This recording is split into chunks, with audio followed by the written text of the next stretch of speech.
है, अपनी कोई ना कोई विशिष्टता होती है जिसे हम इंग्लिश में कहते हैं यूनिकनेस।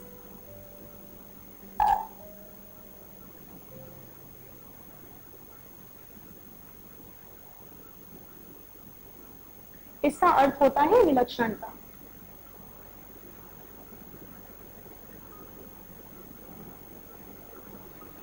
तो इस विलक्षणता के आधार पर हम प्रदेशों को एक दूसरे से अलग कर देंगे और फिर हम इनका गहन अध्ययन करेंगे। अब जैसे कि पहाड़ी क्षेत्र अलग कर दिए गए, मैदानी क्षेत्र अलग कर दिए गए, इस तरह से। ये सिर्फ एक उदाहरण है बच्चों। आइए अब हम देखते हैं कि इसकी बाद की अवस्था कौन सी है। इसके बाद का समय है आपका 1950 से 1960 के दशक के अंत तक। अब ये जो समय है ये एक बहुत ही महत्वपूर्ण समय था। इस समय आप देखें कि बहुत सारी गतिविधियां हुई, मानव भूगोल का विकास, एक बिल्कुल एक नया रूप मिला मानव भूगोल को। तो ये एक बहुत ही इंपॉर्टेंट समय है मानव भूगोल के विकास में। इसमें जो उपागम है वो है स्थानिक संगठन। स्थानिक संगठन या स्थानिक विश्लेषण भी हम इसे कह सकते हैं। अब स्थानिक संगठन या स्थानिक विश्लेषण में होता क्या है? इसमें बच्चों हम जो मात्रात्मक तकनीक है हम इसका प्रयोग करते हैं, जिसके अंदर आपके मैथमेटिकल फॉर्मूला आ जाते हैं जिसे आप गणितीय सूत्र कहते हैं, या इसमें स्टैटिस्टिक्स आ जाते हैं, सांख्यिकी। तो इसमें हम सांख्यिकी उपकरणों का प्रयोग करते हैं। ये है आपका स्थानिक संगठन। आइए वृहत लक्षण देखते हैं। सबसे पहले ये समय था मात्रात्मक क्रांति का। मात्रात्मक क्रांति यानी कि क्वांटिटेटिव रेवोल्यूशन, एक बहुत ही इंपॉर्टेंट समय है ये मात्रात्मक क्रांति, जिसे हम कहते हैं क्वांटिटेटिव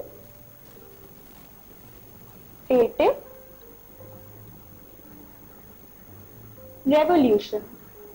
बच्चों ये इंग्लिश के टर्म्स भी आप लोगों को पता होने चाहिए और एग्जाम में आप इन्हें भी लिख सकते हैं, ठीक है। तो जैसे कि मैंने आपको बताया, इसमें हम गणितीय सूत्र, आपकी सांख्यिकी है ना, मैथमेटिकल फॉर्मूला, स्टैटिस्टिक्स, हम इन सब चीजों का यूज करने लग गए थे इस समय में। कंप्यूटर और सांख्यिकी विधियों का प्रयोग किया जाने लगा। अब ये वो दौर था जब कंप्यूटर आ गया था, यानी कि कंप्यूटर का प्रयोग किया जाने लगा था मानव भूगोल के अध्ययन में। सांख्यिकी विधियों का प्रयोग किया जाने लगा, यानी कि जो आपकी ये क्वांटिटेटिव टेक्निक्स हैं इनका इस्तेमाल किया जाने लगा था। ये तर्कों पे आधारित होती हैं, तर्कों पर बेस होती हैं, तर्क को लगाकर आप किसी निष्कर्ष तक पहुंचते हैं। भौतिक विज्ञान के नियमों का अनुप्रयोग मानचित्र पर किया जाने लगा। अब ये जो दौर था ये दौर था मानचित्रों का। इस समय जो है मानचित्र के अध्ययन पर भी बल दिया गया, फोकस दिया गया। तो भौतिक विज्ञान के नियमों का प्रयोग करके हम मानचित्र यानी मानचित्र का अनुप्रयोग करते थे। अब यहाँ पर आपको बताते हैं, जैसे कि किसी स्थान पर बहुत सारे उद्योग हो सकते हैं, तो हम इन उद्योगों को मानचित्र पर बिंदुओं से सबसे पहले दर्शाएंगे, फिर हम इन बिंदुओं को रेखाओं से जोड़ देंगे। इसके बाद हम इन रेखाओं का अध्ययन करेंगे। तो इसके अंदर जो स्थिति है, जिसमें सापेक्ष स्थिति है, दूरी है, दिशा है, इन सब चीजों का अध्ययन हम करते हैं। तो ऐसा देखा गया कि जब हम मानचित्र के द्वारा अध्ययन करने लगे तो चीजें काफी सरल हो गई थी। अब जैसे मान लीजिए आपको किसी क्षेत्र की जनसंख्या के बारे में जानना है, तो ये काम मानचित्र द्वारा किया जाने लगा। या उस क्षेत्र में जनसंख्या का घनत्व कितना है, सिर्फ एक उदाहरण है, ज्यादा है, कम है, ये सारी चीजें मानचित्र के द्वारा की जाने लगी। भूगोल का विकास विज्ञान विषय के रूप में हुआ। तो बच्चों ये वो समय था जब आपके मानव भूगोल का विकास एक विज्ञान के विषय के रूप में हुआ। इसमें आप देखेंगे कि बहुत सारी जो नई तकनीकें हैं जो विज्ञान का हिस्सा हैं वो इस्तेमाल की जाने लगी, है ना। जैसे कि आपकी सांख्यिकी है, आपके मैथमेटिकल फॉर्मूले हैं, आपके मानचित्र हैं, आपका कंप्यूटर है। तो इसमें आप देखेंगे कि किस प्रकार से भूगोल का विकास एक विज्ञान के विषय के रूप में होता है। अब बच्चों देखते हैं इसकी बाद की अवस्था कौन सी है। बच्चों एक बहुत इंपॉर्टेंट अवस्था है, एक बहुत इंपॉर्टेंट चरण है मानव भूगोल के विकास में, जो आप लोगों को अच्छे से पता होना चाहिए।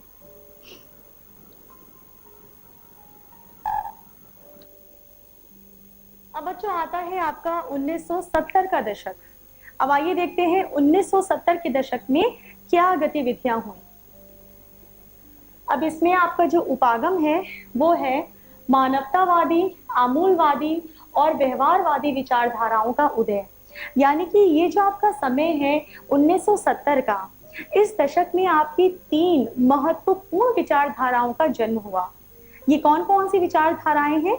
सबसे पहले मानवतावादी, आमूलवादी और व्यवहारवादी विचारधाराएं, जो कि बच्चों वेरी इंपॉर्टेंट है, बहुत जरूरी है, आप लोगों को इनके बारे में अवश्य ही पता होना चाहिए। आइए देखते हैं। सबसे पहले बृहत लक्षण। मानवतावादी विचारधारा से आप क्या समझते हैं? जन कल्याण, आवासन, स्वास्थ्य और शिक्षा जैसे पक्ष सम्मिलित हैं।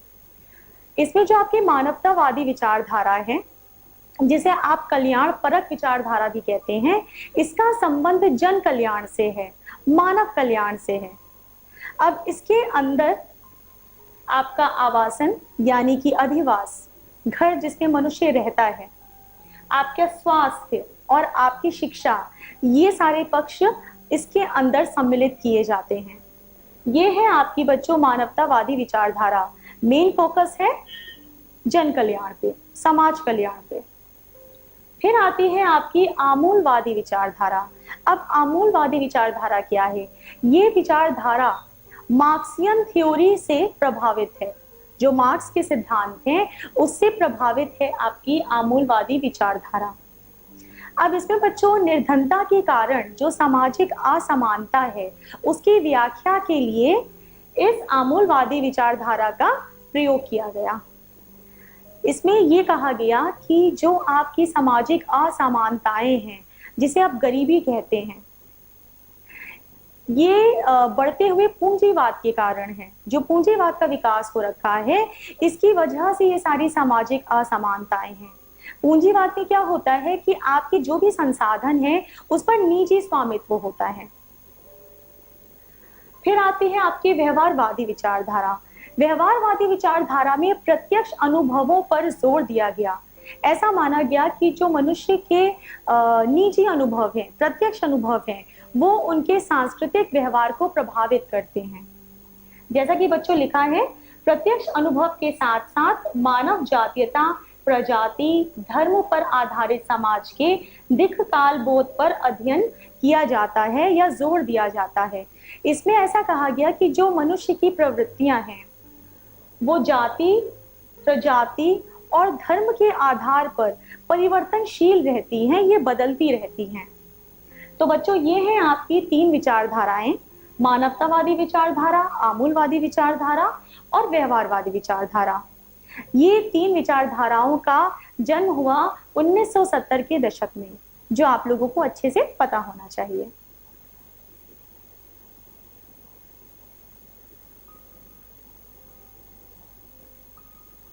फोकस किया गया, उन पर जोर दिया गया। तो ये है आपकी व्यवहारवादी विचारधारा।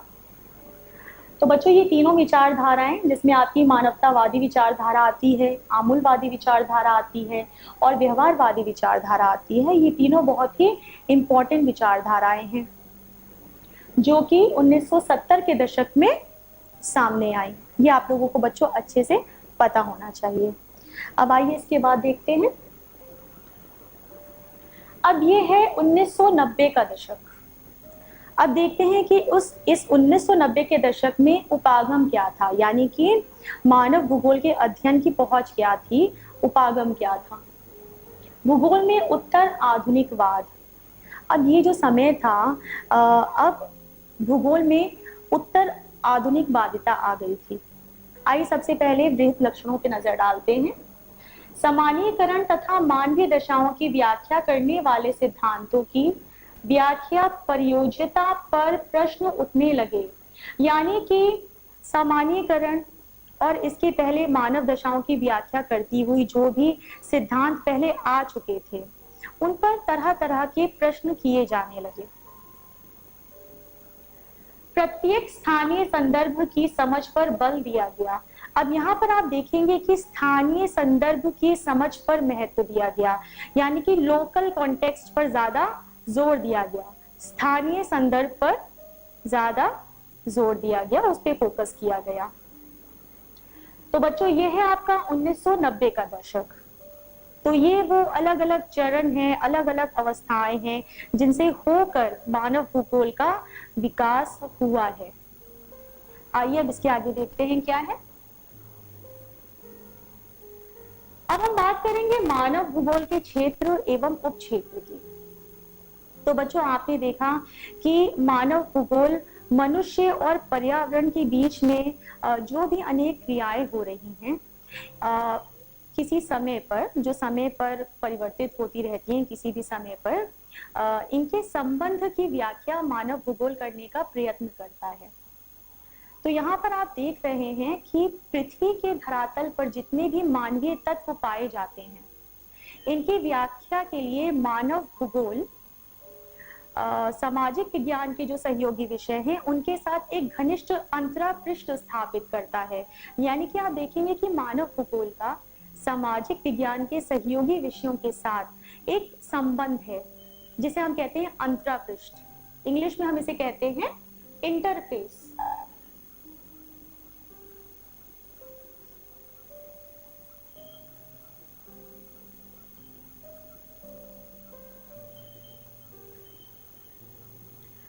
अब यहाँ पर आप देखेंगे कि जो मानव भूगोल की प्रकृति है ये अंतर विषयक है।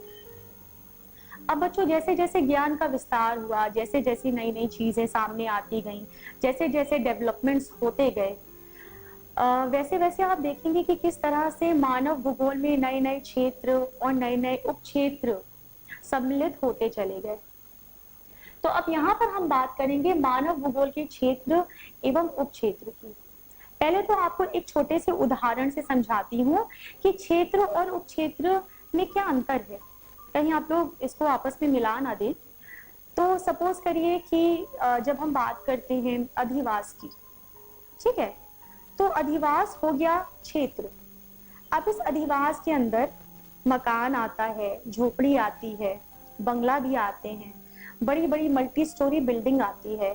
तो ये सब क्या है, ये सब इसके उपक्षेत्र हैं। तो मकान क्या, सॉरी, अधिवास क्या है, अधिवास आपका क्षेत्र है, और इसके अंदर ये जो झोपड़ी, मकान, मल्टी स्टोरी बिल्डिंग, ये सब इसके उपक्षेत्र हैं।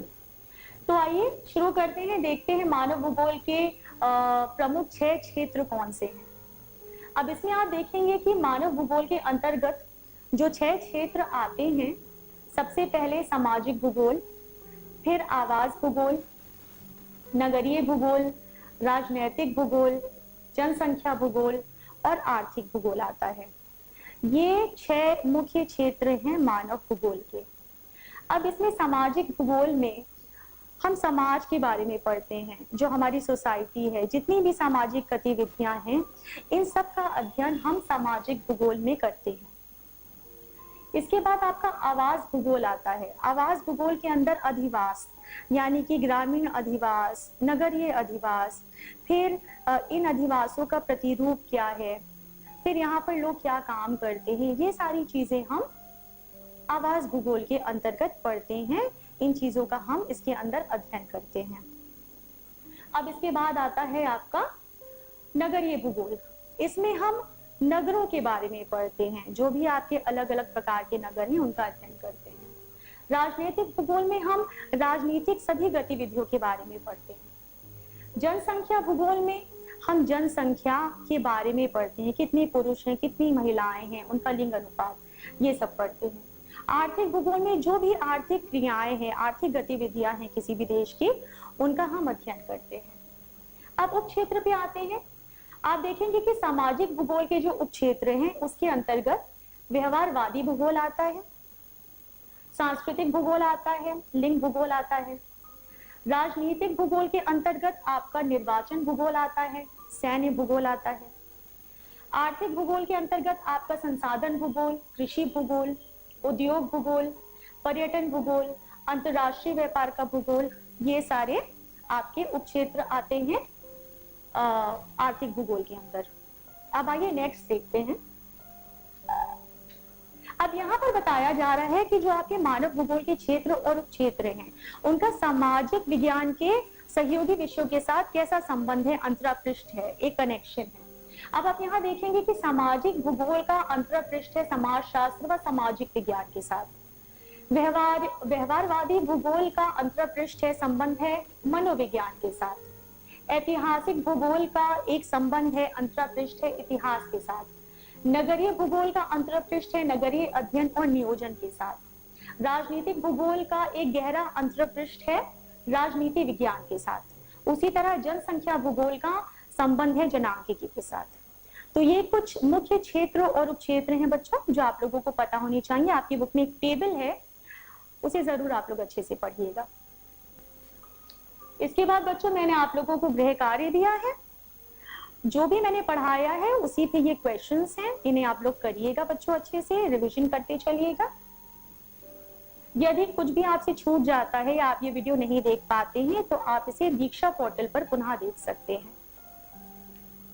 धन्यवाद बच्चों, मिलते हैं अगली क्लास में अगले अध्याय के साथ।